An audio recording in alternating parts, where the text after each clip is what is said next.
Hey,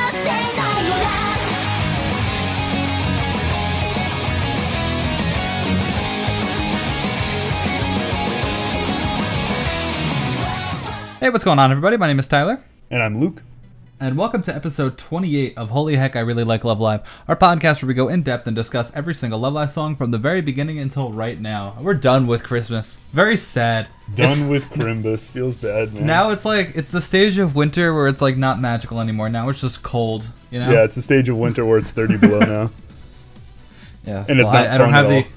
in Fahrenheit if you live in Alaska. I guess that makes sense for like, wait, isn't... Well, Fairbanks. It's like 0 in Anchorage.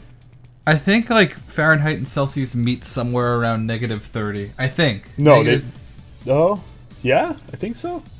Something like that. Maybe negative like 50, I don't know. It's cold. It's Negative real 700 cold. Roughly. So what do we got? We got Awaken the Power. I've been waiting for this one for a long time. I am big excited for Awaken the Power. You know, the biggest travesty of this whole album is we still don't have off vocals for more Saint Snow songs. What are you doing? What are you doing? We just want to listen to off vocals. That's all we want. We just want to cover. Get rid of the vocals. Let's just listen to the off vocals. That's what people do. People who have like that. Like, I have all the stuff needed, it's just I don't have the big brain needed. I have the caveman brain doesn't let me just get rid of vocals in a song. Yeah, I'm just like sitting at a computer, here. Smashing it like, piano, I can't do it. Power violin. So last time, we asked you guys, what would your Love Live Christmas present be? Like, any kind of, like, miraculous Love Live thing to have happen, what would that be? And we got some really good comments. We got one coming in from Nick Vanderhoven. Not gonna read your whole comment, just the part where you said my Love Live Christmas gift would be the moment ring. That's funny because you won. So congratulations. Congratulations. But my actual choice is from our boy Skirt Vroom Vroom for Life. That's a good name. And he says top 10 names. I think yeah, the guy I'm gonna do is a better name, but that's a good one. To perform, I never know how to say this song. It's probably just Heartbeat, but my favorite is left arrow Heartbeat. Yeah, that's proper. That's the proper. Yeah. To perform left arrow Heartbeat with the Third Years, as in like to be on stage with them performing that song. That's really cool. Like that'd be pretty. That's pretty unique. That's actually really like I wouldn't even thought of that. Like I just kind of want them to like, hey, like, you perform this song for me, I'll enjoy it. It's like you want to be there, you want to be the one producing. That's awesome. There's this scene where they get on a couch together and kind of cuddle up. Well, who would you want to be in between? Let us know down below. What about you, we got another answer from our boy Brisk Guy, best name in the comments. And he wants Soldier Game to be performed live with Ellie or Nanjo. Yeah, no, I chose that one just because that's actually what I want. I realized after he said it. That's something we never got to have, and that would be so amazing to have. Muse reunion tour soon, where they do all their songs. Was it like 138 or something? Do them all. They don't stop. No one sleeps. No one eats. Sleeps. It's a song-a-thon. I really like the novelty of Diamond Princess no Jutsu and love novels being performed by not Nanjo, if I'm being honest. Not that I want Nanjo to go, it's just really cool to see Kusun and Rippy being the ones to perform. That's just like neat. Yeah. It's just interesting. I agree that it's neat and cool, and I'm happy it exists, but I also want Nanjo to do it really bad live, because it would be so good. But, you know. I'm sure they'll do it once. If they can make the Solo Live 3 come out, I'm sure Lantis can pull out the gun and tell them to get on the stage. Perfect. So this is really like a really unique episode. And first of all, since this is technically our first like rival kind of like episode, apologies in advance if we're not kind of like as on top of Saint Snow and eventually Arise as we are with Aqours and Muse. Like I hope you all understand, as I'm sure you're all in the same boat. 3 songs to almost triple digits, man. It's a difference. Yeah. Like I still think there's a lot to talk about. Yeah, I have trouble like telling their voices apart sometimes, but I mean that's just because I haven't listened to their song 700,000 billion times. If it's low and screaming and there's some rap, then we can pretty much just assume it's Leah. Yeah. That's about the extent, though. Other than that, I mean, they sound pretty similar a lot of the other times. So I mean, yeah, it's all these idol groups are the same. Yeah, we got it. What is Idol Master? We got a good album ahead of us. And we're starting off with Awaken My Masters. Awaken the Power. Again, that's probably the last time it will be referred to as Awaken the Power on our stream ever. So here's Awaken My Masters.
I don't think this song has as many problems as it does, like, problems meeting my impossible expectations I had for this song. Not to say the song is bad, because I love this song and I think it's fantastic. And we'll get to the things we don't like about the song in a little bit, but let's start with the good things. First of all, the long-awaited, like, unquestionable, undeniable, like, Ruby is incredibly important in this song. And it's an episode 9 song. He's just getting his Ruby plugs in real quick. Hell yeah, dude! I have a quota. I gotta meet him every episode. Yeah. No, it's an episode 9 song. Episode 9 delivers every single time. Snow Halation, I think. No, Wonder Zone. Fall back. Mijuku Dreamer. No, but anyway. I think this song is fantastic. I think this song meets the expectations that I had for it. It's just there's some parts of the song where it's like, it's basically me just sitting in a corner, cross-armed, like puffy cheeks, like, yeah, but this song isn't perfect like I wanted it to be. It's only really close to perfect. My issue with the song lies in the fact that I really like the song, and I like 95% of it. But man, the 5% that I don't like, I really don't like. Man, it's unfortunate. We'll get to that. Let's stick to the good stuff. Let's stick to the bad stuff first. I want to end on a good note. Because, ironically, the bad thing that you don't like is at the end, and that sours the whole thing. So instead of repeating exactly what's going to happen in the song, let's do the bad stuff first and end on a good note. Let's fix this song's mistakes. All right. This song's ending tilts the hell out of me. So we got this like snare drum playing throughout the whole song, and it's good. But before we do that, important to note, our boy, but this is my favorite composer in Love Live. His name is Takao Kawada, and he has composed. I picked these ones in particular because there's elements of these songs in this song: Wonderful Rush, Super Love, Super Live, After School Navigators, and No Brand Girls. And one of the things he likes to do is to just throw this random-ass marching band in the middle of your song. This happens in Super Love, Super Live, and it happens in After School Navigators. But the thing that's different about those is it's right in the middle of the song, and it doesn't really, like, it takes you out of the immersion for a sec. You're like, whoa, what was that? And then it jumps right back into the song. Now, Luke, continue. Sorry. Okay, perfect. So we got these nice snares playing throughout this entire song, which are good, right? These snares don't overpower anything, because snares can be very overpowering. And at the end, it's this great jam out song with a good guitar riff, some violin and stuff. It's great. And then at the end, out of absolute nowhere, comes this marching band, and it just we talk about juxtaposition of sounds and styles pretty often on here. And that can be good when you have two different things, but they should play off of each other. And this just like happens. We go from a jam out song to this like snare drum heavy like trumpet ending, and it's just not good. And it frustrates me to no end because it leaves you on such a sour note when we've had this great song and we end it with this. That's kind of the main issue that I can see you have. It's like we talked about this before. I don't remember what exactly. You said if a song has a bad intro, then you don't like it, right? Yeah. Generally, if a song has a bad intro, I won't really like it. I'm going to listen to this song. I'm going to listen to the song a lot because I love the 95% of it. But the 5% just frustrates me so much. And I'm going to, every time I listen to it, I'm going to be like, oh, God, I hate this song so much. That's what I'll think in my head. When the song came out in the anime, I just kind of imagined this marching band part. I remember when Tyler and we watched the episode together. Maybe we watched the episode? No, we didn't watch the episode together. But when we were discussing the song later that day or the day after, he was like, yeah, I loved it. All these parts, it was really great. And I was just like, man, I don't know. Like, it took me a little while to figure out what I hated about it. And it was this. It was this ending. And I just kind of imagined with the full version that we would go from this jam out song. There would be some like way that we transitioned into this marching band, and then we'd have the marching band, and it would be okay for me. But it wasn't okay for me. So my thing with this song is, I thought that we would either get a way smoother transition into the marching band, like it kind of just shows up like bam. It's just, hello, we were here the whole time. It's me, the marching band. Or alternatively, we would get a different outro to the song. Like, that would lead into what the intro was. You know what I mean? Like, with the really pronounced bass and the kind of like, you know, like what Leah was saying. It's super melodic and super nice and nice to listen to. But instead, we just kind of got this abrupt ending. Which, by the way, I tried to convince myself that the walking they were doing in the PV was good. It's not good. Like, because like the animation has been so good this season, and then it's just like we're walk boys. I don't know. So that's the march. Like the ending to the song. Okay. Like I know we only said bad things about the song so far, with the exception of talking about how good it is. So I guess that's not true at all. So I really want to get to some good stuff, but I understand what you're where you're coming from. I have one more small quip with the song if we want to go over that real quick. It's much smaller than the last 30-40 seconds being bad. There's this part during the pre-chorus, the first pre-chorus, and it happens also in the second pre-chorus, where they I couldn't remember what the words were. That's that part, that Zekai part, just, it sounds like my body has a reaction to it where I get chills up my spine, and not good ones. It's the same reaction my body would have to nails on a chalkboard, right? Like, there's something about that part. We talked about it pretty extensively just a couple minutes ago, and the thing that like just grates me about it, there's absolutely no energy, right? And it's like soft all of a sudden when we've been jamming out real hard, and then it's this soft part with absolutely no energy. When they do it the second time in the second pre-chorus, it's super good. It's high energy, everybody's singing, there's no softness about it. It's great. But man, those are my two issues with the song. Yeah. Other than that though, this song's the jam, right? Well, what they did, like repeating exactly what we said before. The first time we hear it, like in what was in the show, the Gambado Bam Bam Bam, that was sung by everybody, and then it jumps to a solo. I think it's Sarah, but don't quote me on that one. I'm pretty sure she says Zeta, and that's the low energy part that you don't like. But in the second time we hear it, in the pre-chorus, they switch. So the Gambado Bam Bam Bam, I think that's Daya. I guess that makes sense if we're kind of like doing the motif of the song. And then the Zeta that we hear again, that's everybody. So they switch, but you're right. Like there's still like no energy when it's so grating. It's so, and we talk about things that like alarm and spook you a lot. and those can be good, but not when it's grating, right? So those are my two issues with the song. But like I said, other than that, this song is the jam. Starting from like the beginning onward, it's great. I hope you guys are strapped in for a long review because we're 7 minutes in and we didn't really talk about what we liked about the song, which far outweighs what we dislike about the song. It's always easier to talk about things that you hate. So what do we start with? I think we got to work our way back to good. So let's start with the medium. All right, here we go. I got a theory. This song is rushed. You can't convince me otherwise. I am convinced that this song was rushed, and here's why. So our boy Takao Kawada, right? He makes some long songs, specifically Super Love, Super Live. That song's long as hell. I think that song's a little bit longer than 6 minutes. And this song, I think, is 4 minutes and 58 seconds. Like, this is not a short song. But I think what happened was Lantis kind of saw that it was getting too long and told him to kind of break it off. Like, all right, come on now. For a few reasons. Number one, it's incredibly uncommon in, I don't want to say all of Japanese music because I'm not like a huge expert, but in Love Live songs where I'm a little bit more of an expert, to have both the first chorus and the second chorus being identical in lyrics. That almost never happens.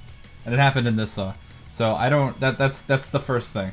Second, well, we already talked about the whole marching band thing, and it's just kind of like really abrupt and just translates into that. So I feel like this guy had a lot of ideas for the song, but couldn't really like deliver on a few of them. Like the marching band, I would have really liked to hear the intro again, but we didn't get to hear it. And I mean, he's known for having a bunch of different things in the songs, like how the second verse, where we get the extended highs, you know what I'm talking about. They are, that's really cool. It's just like this little extra bit that wasn't, it wasn't in the first part. The drum beat changes, it's awesome. But I feel like Lantis didn't want this song to be too long. And I feel like there was probably a big time constraint because it's a show song. I just feel like this song was rushed and he didn't get to show his full potential, which is a shame because it's already so good. And I imagine if he got to show his full potential, this song would have been like A1, top 10, super best song of the season, at least in my opinion. This song's going to end up being, I kind of want to call it like my masochist song. I'm going to listen to it and I'm going to love it, and then I'm going to hate myself for listening to it again because I'm going to be mad after I listen to it. Okay, no more bad things. That's it. We're done. No bad things. Good things. We can start from the beginning, and like the beginning. Let's start from the very beginning. The second the song starts. This song is great. So good. This. Can we talk about how great Leah and Sarah are just at existing? Yeah, just holy hell, they sing so good. They sing so great. Everybody sings fantastic in this song, right? Everybody's awesome in this song. I think the only correct me if I'm wrong in the comments, but it feels like the only time we ever get solos in the song are with the four characters that the motif is kind of built around with the sisters. That's correct. We also the first years are the high highs. Okay, of course. Cool. So they all four of them, whenever they have a solo, they just smash it, except for that one in there that I don't really like. But like other than that, man, holy hell! Happy thoughts. This is just vocally impressive all around, and I love it. And that first chunk is one of my favorite chunks in Love Live. That first roughly, I think it's about a minute. Oh, yikes! It's good. I was already like weepy, welling up, boy, as soon as Leah and Ruby got their solo in the beginning, and then it was just like the guitar arpeggio that's descending, where it's like bam, bam, bam, like right before the verse starts. I was like, this is good. When I was listening to it for the first time, I was like, this is what I wanted my whole life. Yeah, and that transition's super cool. That transition's awesome. All right, we're ignoring the elephant in the room here. Saint Aqua's Snow. This is cool. Oh yeah, that's really cool. Like, that's really cool. I didn't know what to expect with this. Like I didn't think it was gonna be bad. I figured they were probably gonna go more Aqours than Aqours would go Saint Snow. Like stylistically, I mean every other one of Saint Snow's songs is metal, so like I didn't think that Aqours would go metal for a show song, and they didn't. They kinda like they met in the middle with a little bit of an edge towards Saint Snow side. Like it's not Toto Kanai levels of like happy like pop rock, you know what I mean? Like it's pretty like decently heavy. Jam this rock. Song. Yeah, this is jam rock. Yeah. If we want to say one more thing, we're like, and this is such a small like upset, but this means absolutely nothing. I still like we mentioned this in our episode discussion. I wish this would have just been the first years and Leah still, and then maybe the two older sisters and Daya and Sarah. What can you do though? You know, we mentioned that earlier. You get some fullness in the backup singers then, because at least the other groups don't have solos, so it's fine. I was gonna say that, like, everyone was a little bit worried, like they saw. It was a big complaint too, not a complaint, but more of like everyone thinking the same thing that we were, like, oh, Aqours is there, okay, like kind of a, you know what I mean? Panic. Yeah, but in the full version, it ended up being almost the same as the first verse, where Aqours still didn't really get that much of a spotlight, and it was still centered 100% around Ruby Dia, CYaRon, and of course the first year's Hi. So yeah, they're just there to be strong backup singers, and that's fine. I think they did that really well. None of them really shine there. It's the four main girls that shine in this song. I'm happy that they actually chose the first years for this, just given the fact that they were still in the episode. Like they were definitely there. Well, they weren't helping; they were asleep. But like, still. Yeah, well, yeah. So they're in spirit.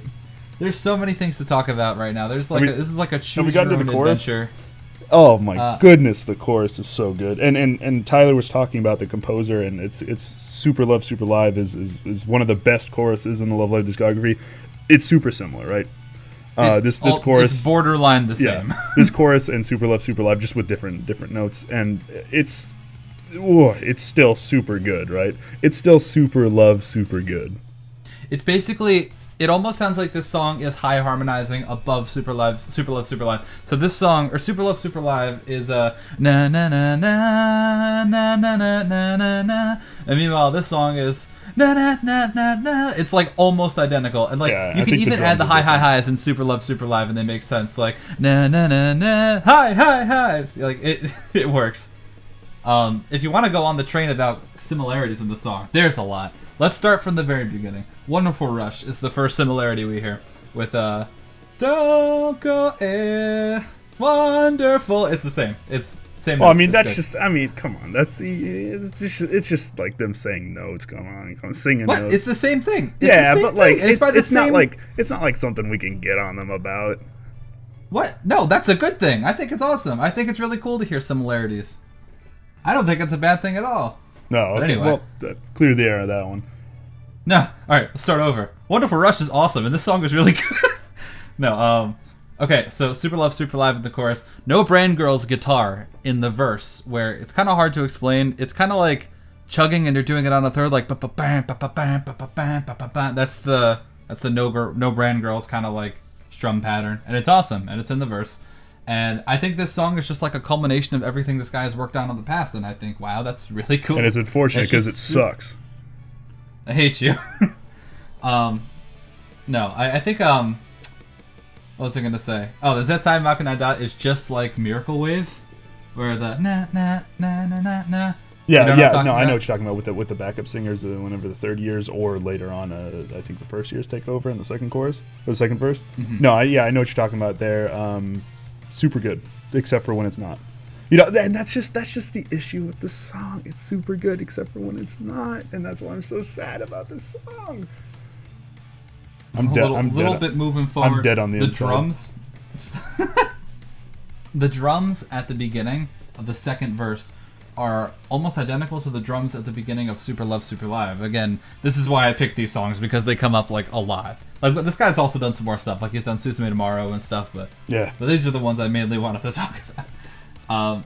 You want to talk about vocals a little bit more? Those are so good.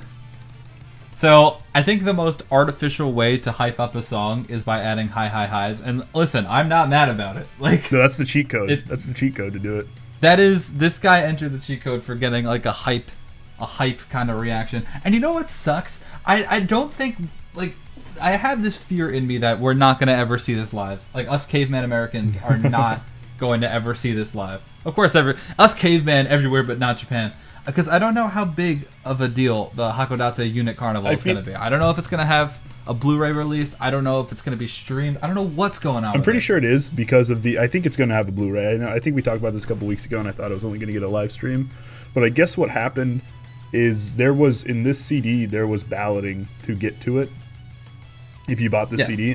So I'm thinking that it's gonna get a Blu-ray, right? There's going to be quite a few songs because the three subunits are going to perform. The Saint Snow's going to be here, so they're probably going to perform all three of their songs. They're probably going to perform this song. Weird. I wonder if they're going to perform this song. It's almost like they got all the members for it there, and this is probably the only time they'll ever have that. So I feel like it's going to get a Blu-ray. I thought it was just going to get a live stream, kind of like the Christmas live from a year and a half ago. Or 2 years ago. A year ago? It was a year ago now. Yeah, it's Christmas right now. Wait. No, we were just talking about, like, you were talking about the drums at the beginning, and the chorus just in general.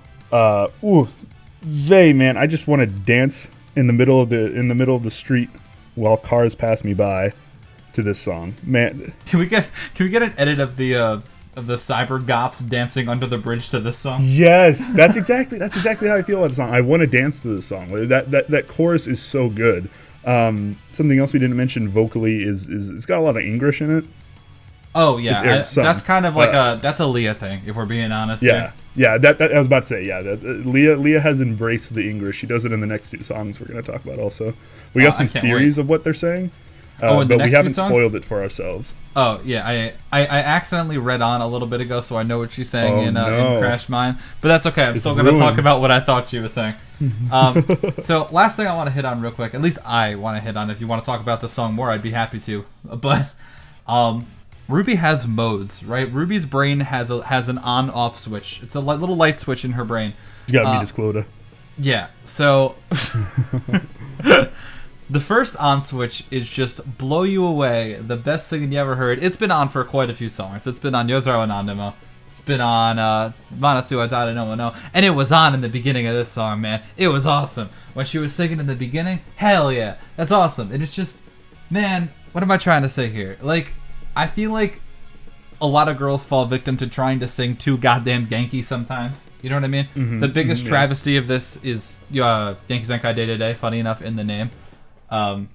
Where it's just like they're singing so energetically that it almost becomes too much. Like, please.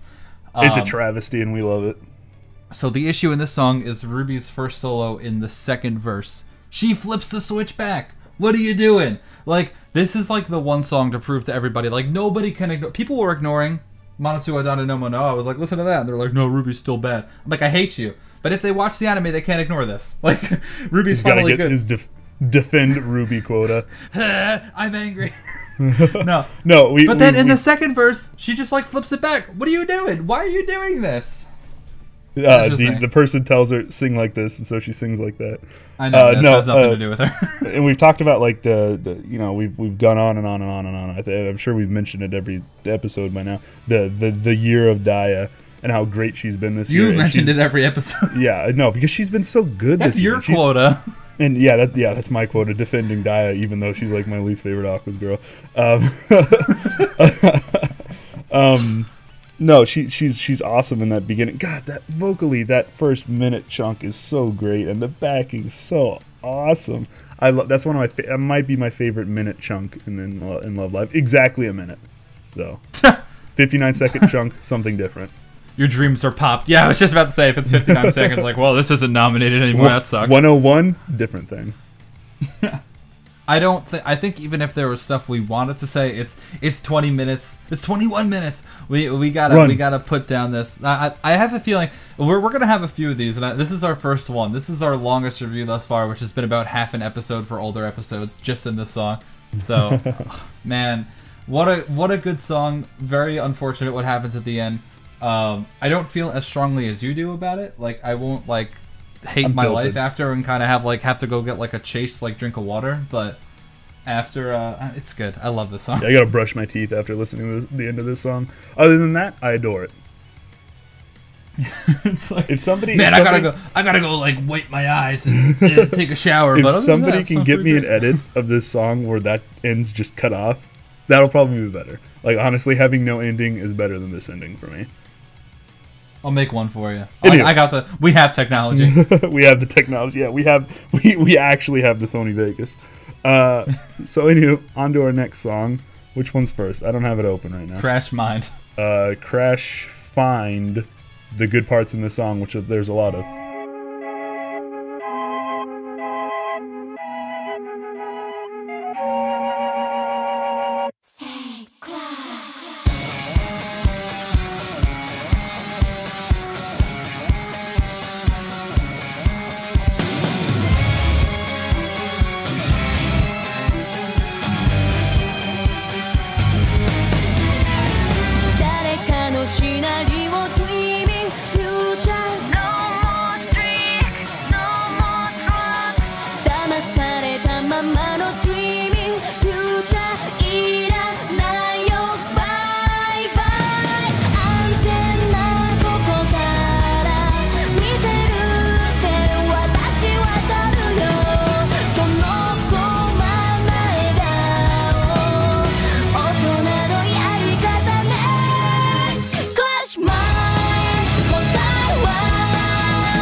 song has officially become the new king of carnival music.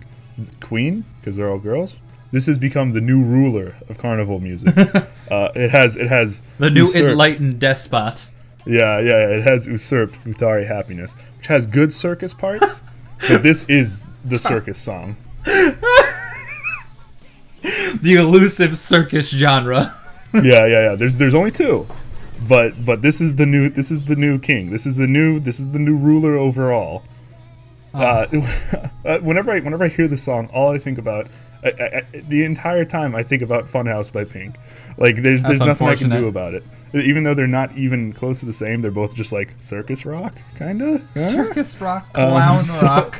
Clown rock, yeah, I like clown rock. Which is kind of unfortunate because that was my jam when I was like 14, or 15, but not anymore. I saw this a video is my new yesterday. circus jam. I saw a video yesterday. It was like an old video by Boy in a Band and Andrew Wong, which some of you might know. They're like really prevalent music YouTubers. And they had 10 genres, 5 that were real and 5 that they made up. And one of the ones that they made up was what? Was one of them clown rock? Well, one of the ones they made up was like something. A common theme discussed in the songs are themes related to big top circuses and clowns. And I immediately jumped to Crash Mine. I was like, oh, here it is. It's a real genre. No, there's a lot of really good things in the song. I think we're both pretty like on the fence about the song. We think it's very, very, very good. I think you like it more than I do. I definitely do like the song a lot. Yeah, there's some really great parts in this song. First and foremost is for me the not a huge power rock fan, but power violin I can get behind every time. And this song has great violin, especially in the chorus. Yeah. Oh yes, it's awesome during the chorus. It's another one of those things where it's like you listen to it and like your brain picks it up, but you don't necessarily realize that it's there. You know what I mean? Like you have to like switch your brain over to listen for the violin mode. You know? Yeah. And it's so seamless and so nice there throughout the entire song. Another quick thing that's great is them singing is also really good. Like always, like these two in their 3, I guess you could say 4 songs, the most consistent Love Live performances by far. Because everybody's had bad performances except for them. I guess you're right, yeah. Or bad middling performances. Yeah, no, that's fair. Maybe like Ellie. These guys are the new Honoka of Love Live. Yeah. I don't know, it's just like I like listen, I would never trade any of our seiyus for anybody, you know. But it's like it's kind of weird that these guys like they're both so incredibly good. And they kind of got like, yeah, you can be the side characters instead of like a main role. You know what I mean? I think biggest. Go ahead. I think the biggest thing with them vocally is everybody else has these vocal tics and quirks, which can make you like them more or make you like them less. You definitely think of them differently. All of our main characters have that. These guys really don't. They're just very, very good singers, and I think that was done on purpose. You know. The rival group so. It was like the spooky rival group. Like, how are we ever going to match up with this kind of deal? This perfect, immaculate. Well, except for when Leah messed up everything, but perfect other than them. This perfect, immaculate, singing group that does everything perfectly, and then you have Aqua, who has all these girls that just started singing, in the last year or two, and and I'm not even talking about seiyus. I'm just talking about in the show, obviously. And they all have these weird vocal quirks and traits about them that make them lovable, or you hate them. Don't hate them. They're all perfect.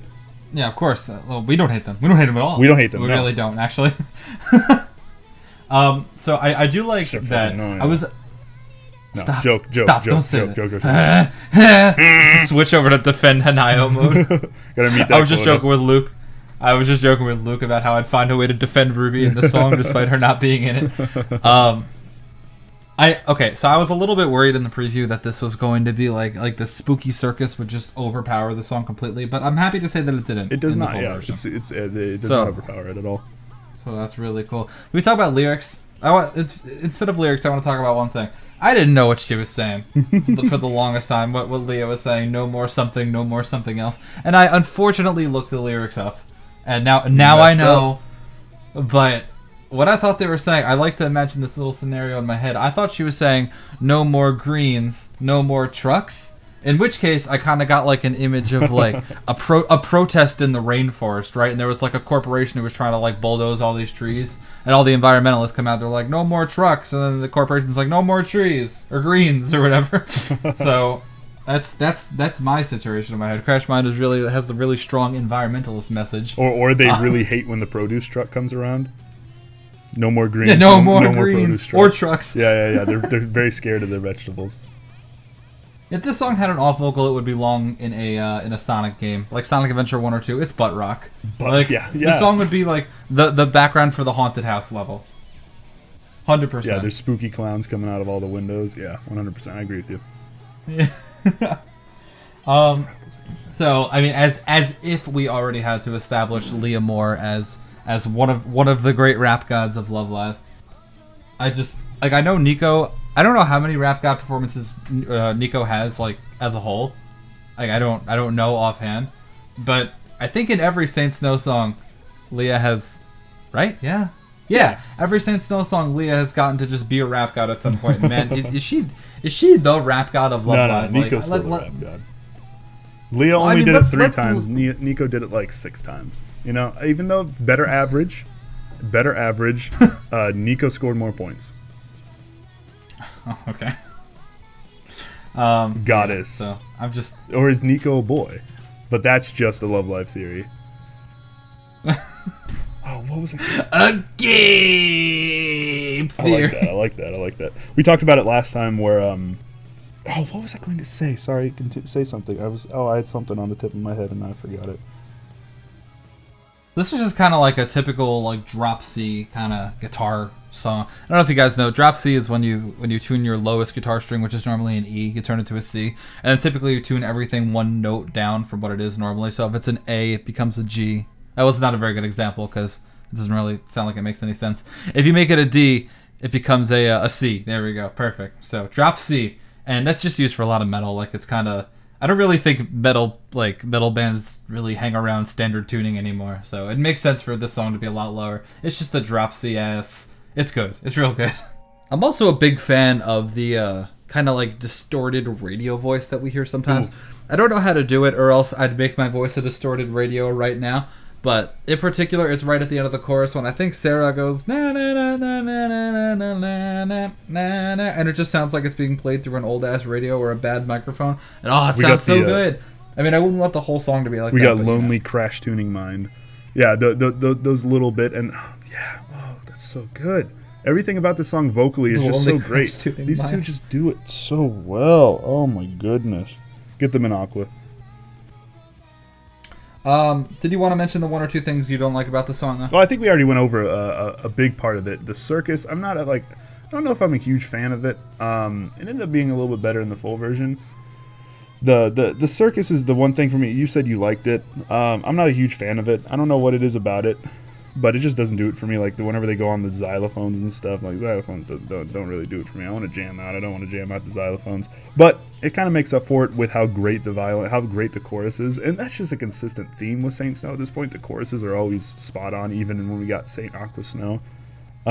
So that's my gripe with the song. You know, it's not like a 95% love the song, 5% hate the song. This is a good song for me. This is a really good song. Probably the second best rival song in my opinion, if you don't count Saint Aqua Snow. Yeah, if we're just talking Saint Snow, I agree. This is probably my number 2 as well, with Self-Control being number 1. Right? God, that song's so good. Can't wait till we get to talk about that. Only a couple weeks away. Yeah, we thought that we were only going to have one Saint Snow song, so we were just like, yeah, we'll have like a designated Saint Snow episode, and then they just bombard us with Saint Snow songs. And then this happened where the Saint Snow songs were on Awaken My Power, and we were like, or Awaken the Power, and we were like, they. So now we're just like, just put Saint Snow in the episode discussion when we get to Sunshine Season 1. Perfect. So the schedule is flexible. I think we pretty much covered this song, right? Yeah, I think we got it. Sorry if we didn't again get into like the hyper intricacies of their voices because we don't know them, but they're really good. Yeah. The voices are really good. Is this a Holy Heck episode 1 reference? Their voices are really good. Call it a day. The song is good. No, really like this song. I don't like it as much as you do, but to each its own. You're an idiot. What do we got next? Defending Ruby. We got Dropout. Defend Ruby squad. Here's Dropout. What? Did they plan? They fell down on purpose. They took a dive. They got a bribe. Oh my god. The song's that's the name deep is love Dropout. And play Dropout.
From a strictly music theory perspective, I went into Dropout thinking that it was going to be the unquestionable, like 100% best song on this album. My favorite, everyone's favorite. I was wrong. I was wrong for me. I can't speak for everybody. Yeah, that piano at the beginning, we really get led into something else, and then we don't get the piano anymore. Yeah, that's kind of... Give me the piano! This song, what you were talking about when in Awaken the Power is just like... Dropout is just Awaken the Power on crack in terms of, wow, we got an awesome part. Oh, whatever. Oh my god, this part is so, oh man. This part. Okay. Yeah, we were talking about it. And it's just like, it's an endless roller coaster of emotions. Like, we just have like a consistent.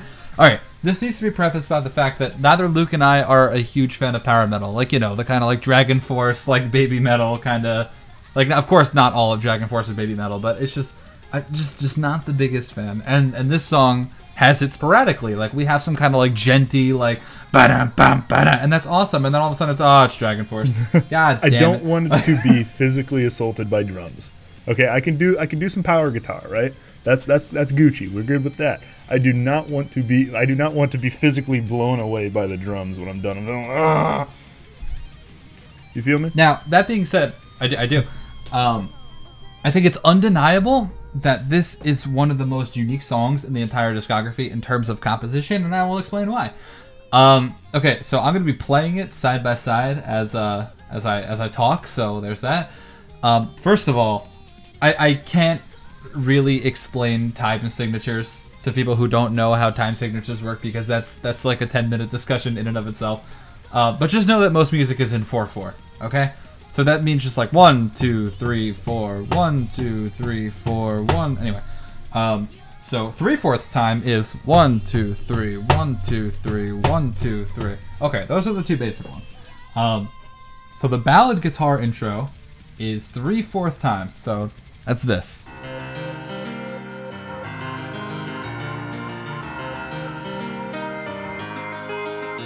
And then as soon as Dragon Force starts, that's 4/4. That's like a normal kind of like song. So here's that.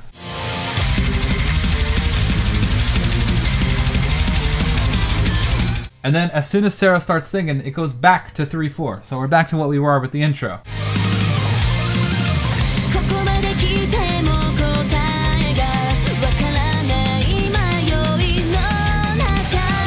And then when Leah starts rapping, it becomes 6/8. That is crazy. That is so insane for a Love Live song. 6/8 is 1, 2, 3, 4, 5, 6. 1, 2, 3, 4, 5, 6. 1, 2, 3, 4, 5, 6. Listen to that.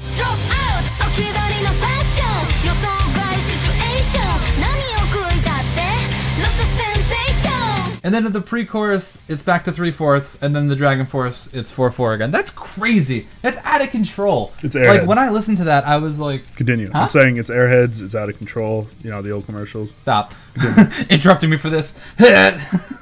No, I just think it's so crazy how like that's just something you don't really like get to hear from Love Live very often. And while I'm not like a big fan of the power metal, I think this composer, Naozumi Mabuchi, there we go. Naozumi Mabuchi, who has never composed a song for Love Live before. Please come back. Jesus, like it's the same kind of thing with Zach. Why do these like one-off composers just make awesome stuff and then just leave forever? Please come back. Please come back, but like, don't do this. No. So it's unfortunate that I don't like the stylistic approach that they did, but in terms of music theory, Dropout's really good. Like, it's really, really impressive. Yeah, it's unfortunate that these songs come along that are really well composed. Like, we've talked about, like, Tokimeki, how well composed it is, but the fact that neither of us like it kind of sullies it. So these really well composed songs that unfortunately we just don't like. I just don't want to be assaulted by the drums. I can deal with power guitar. But man, the drums are just too hard for me, man. I'm a little baby with percussion. Give me some Donkey Kongas and I'm down. The bongos from Give me some the bongos. Game? Yeah, exactly. Yeah. Just those. They're playing on those. Those are the instrument. The thing is for me, like, there's a lot of songs that exist for me that I can like super tolerate a backing that I don't like, if the vocals are just the coolest, like, most amazing vocals in the whole world. And this song is not that. Unfortunately. Like, I'm not going to, like, listen through the stuff that I don't like to get the vocals that are only okay. You know what I mean? Or if it was, like, if these vocals were just, in my opinion, just absolute god tier, super great, I would say I will listen through the Dragon Force just to get to that amazing part Sarah does or Leah does. But, unfortunately, I don't think that this is either of their best work, and I don't think like I think Leah's part, the rapping part, the rap god parts, both of them good. are undeniably the best parts of the song. That's just my opinion. That's super solid. That's my second favorite. I think the best part of the song vocally is when the backing kind of drops out and you stop getting assaulted by drums, and they just get to sit there and sing right before the it's the first half of the final chorus. That's I know exactly what you're talking about. That's awesome. And you're not being... The guitar goes up, it's the like... The guitar kind of just hangs out there. Yeah, the guitar just hangs out there. The drums aren't assaulting you. Really the backing softens a lot, and they just get to sing in this really high octave. And it sounds awesome. And then we're back, and then like right afterwards, we're back to drums assaulting you. But no, Did you get mugged by like five, like a drum set as a kid, now you hate drums? Yeah. I got caught in a back alley, and they're like, give me your lunch money. No, but I do agree the rap part and that part are the two best vocal parts by far. And I think the song is like good vocally. It's good, but if you want to listen to Saint Snow for vocals, you just listen to any of the other three songs. Yeah, right? literally any. Unfortunately, this is the worst one. I think vocally, it's the least special. It's still good. It's still really good. It's just if you don't like the backing, just listen to the other three. You know. It kind of feels like the third song on a single. You know. Yeah, like, we talked about that when we were talking about it amongst ourselves. Yeah, it's just, man, and it sucks because like half the backing is like genuinely really awesome. Like I really just don't like power metal, like honestly. So we just keep coming back to it. It's just like you can't go like 10 seconds in like a cool kind of instrumental part without just like, oh, here's Dragon Force again. We're back. Like Tokimeki returned. It's just not something I'm into. Well, there's a lot more I don't like in Tokimeki. But, it's just. It's not my thing, and it's like dangling like something shiny over my head. Like, oh, you want to hear this awesome song? I'm like, yeah, and that's like the gent parts, and then it's like, well, here's Dragon Force. Oh, damn it! I am super excited for it to be live though. I think that'll be super cool. Yeah, no, I think it's gonna be awesome live. Yeah, I think my tolerance for live shows is pretty low though. So I mean, like, you could like just like convulse on stage and be like, "This is the best show of all time." Wow, this is such a good show. Maybe they're worse, but it's still awesome. Yeah. What is that thing? Beyonce could literally get on stage and just like push out like a giant log, and people will just be like, "Yes, Queen, yes, slay." Queen, slay. That's us with Love Live.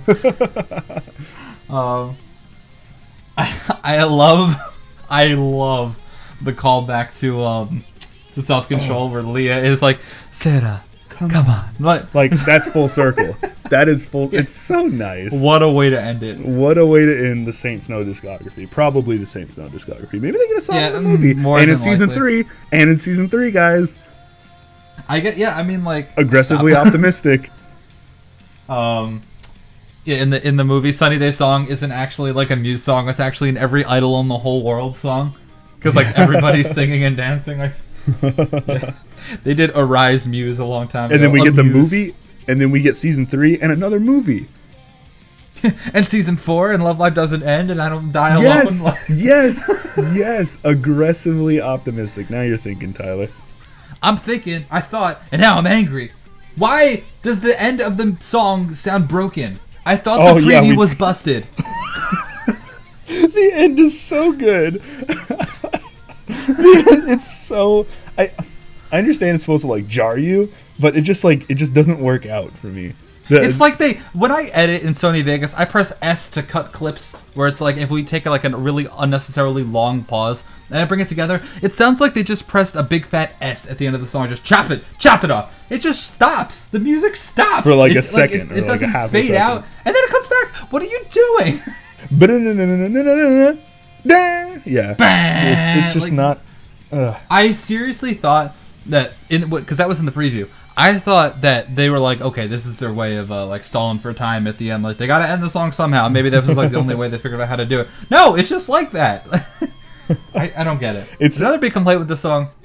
Sorry to say, is no. It just feels like I don't want to like use rushed again, but it feels like there's so little that's special about the second verse. That it almost feels like you loop the preview. You know what I mean? Yeah, no, I think, and we've talked about it before with other third songs in a single, where it can feel like that sometime. Where it feels like it just kind of got done because they wanted another song. And we were both kind of surprised that we got 2 songs out of this CD. You know, when St. Aqua Snow happened, we talked about, maybe they're going to do the Sentimental Steps thing that they did in season 2 of SIP. And we were like, it might happen with Saint Snow. You know, probably won't. That'd be weird. But then it did happen, and we were like, 2 songs. That's weird. Yeah, so I didn't know, because like I think in episode 5 they were like watching Saint Snow on the laptop, and we heard Crash Mine, yeah. And then Dropout started in like the actual show, and it just ended kind of in the same way the song ends. And, when I first heard Dropout, I was like, this is probably the same song that we heard before, except now we can actually hear it. But it wasn't. It was 2 songs. Like I didn't pay attention in the chorus, or no, in the credits of episode 5, in which they probably said Crash Mine. Yeah. But I was so like surprised when we had 2 songs. Like, I mean, of course we were gonna get it, but I figured if we didn't get it here, we were just gonna get it like an OST release. That's what I thought also, yeah. So, anyway, it's fine. The song's fine. It's a welcomed addition to the discography. This is, yeah, like. We gotta remember that we're not dealing with Aqours here. Like, this is like, they didn't have to make this song, is what I'm trying to say. You know what I mean? It's a gift. Like, this song is completely... this song is a Christmas present where it's like, maybe you get a sweater and it's not your size, or you're like, you're not gonna wear it, but hey, you still got a sweater and it was free, so you gotta be thankful about it. You know what I mean? This song is a Christmas sweater that you aren't gonna wear very often, but hey, now you have another song. You still cherish it, you know? You still like it. You might be able to give it to your kids someday. Give him your 20-year-old sweater. Yeah. My main jacket I wear now is a jacket my dad got 50 million years ago. It has the word George on it. My name's not pass George. It down. Are you sure? Yeah. So I'm just happy that this song exists in a novelty kind of way. Like, no matter how much you want to rag on Crash Mind or Dropout, they exist, and that's a cool thing. Also, if you like power metal, this is your jam. Yeah, I'm sure the people who like actually are like really into power metal this is like a godsend to them, because they're like, oh wow, power metal, and then they hear like the parts that we like, they're like, oh, this part's good too, and then there's just no bad in the song at all for them. This is awesome. So of course those are just our opinions. We were very negative this episode. we're a bunch of negative Nancy's. We like Love Live, we promise. No, we will. What are we doing next week? Nothing. We're doing nothing. We're taking a week off. Hell yeah. We're doing our episode discussion. We're going to release that, but we're just going to take a week off for a Christmas present to ourselves. I needed this week off. I'm kind of excited that we're getting a week off. So nothing. We got. Oh, I completely forgot that that One More Sunshine story came out a little bit ago. I listened to it. It's good. It came out a little bit before Christmas, I think the 22nd. So if you guys haven't listened to Chica's solo, that's a Christmas present. Yeah, you should go listen to it. It's pretty good. Very show-tuney, very Disney. So on to our question. This whole episode's kind of had this little thing on, you know, we got this mashup song and Awaken My Masters, Awaken the Power of My Masters. Yeah, that's deep. That's some deep lore. So that's a nice mashup song. So our question to you guys today, if you could mash up any two groups in all of Love Live, who would it be? And what kind of song would you hope to get out groups of it? being, so let's talk about groups. Let's do two rival groups, Saint Snow and Arise. We got Muse and Aqours, and then we got all 6 subunits. So Printemps, CYaRon, I was perfect. Printemps, CYaRon, Guilty Kiss, Lily White, BiBi, and AZALEA. There we go. And so, and then the two rival groups and the 2 main groups. So Tyler, what's your answer? I feel like this is cheating because we just spent the whole episode talking about them. I'd really like to see Guilty Kiss, Saint Snow, like just release all stops. Like After School Navigators isn't enough. Can we get some like actual like unironic metalcore, like grindcore? Can we get Mari just kind of doing like that thing they do, like yes. No, not that, but yes. No, I don't actually want that. But I mean, like I do think that a song between Guilty Kiss and Saint Snow would be really awesome. And if you want the cheap answer that like maybe would happen again, like let's get more Saint Aqua Snow. Let's be real here. Like I think that'd be cool. That'd be super cool, yeah. What about you? Well, I got 2 answers, and I can't really decide between the 2 of them, and I just decided to right now. I was gonna go BiBi and Arise because I think that'd be a cool EDM mashup, but you know, I don't really love EDM. So I'm gonna take the easy Luke Getford way out and just say Lily White and AZALEA, and then have a Lily White song. I want to see. Then we got Double Mom aesthetic, and Everything Will Be Right in the World. What if the song is just something that you still don't like, but also Lily White is there? Stop! Don't say that. That's a cursed thing to say. I will delete you. I now live in constant fear that our viewers think I like grindcore. I don't like grindcore. You love, dude. He was telling this dude talking smack about power metal and then talks. He loves grindcore. I don't like grindcore. Talking smack about power metal and then talk about how grindcore is good. I never did that. Send all of your grindcore albums to what's your address? You can't even read the grindcore. Have you ever seen a grindcore logo? Can we throw up just some grindcore logo? If you can read just 20 of them. 20 of them. If you can read any of them. Just be my guest. I do want to point out, haven't gotten a whole lot of votes in the past few ones. We do have a song straw poll in the description. Yeah. So what our first song for the intro and the outro is going to be, like the background song. So if you guys want to check out that straw poll, you guys can vote for what songs we're going to have for next episode. All of your votes. Vote for Diamond Princess no Yutsu. Diamond Princess lonely. No Votsu. No, yeah, we've kind of vote for her. We kind of had like a thing, like after like the 3rd week of Diamond Princess no Yutsu getting like 1 or no votes, it's like, do we pull Diamond Princess off? No, one more week. This is the last one. I'm rooting for that song. Diamond Princess. I will make multiple accounts. You know, it's not how straw poll works. I have 4 devices I can vote on. Who's going to stop me?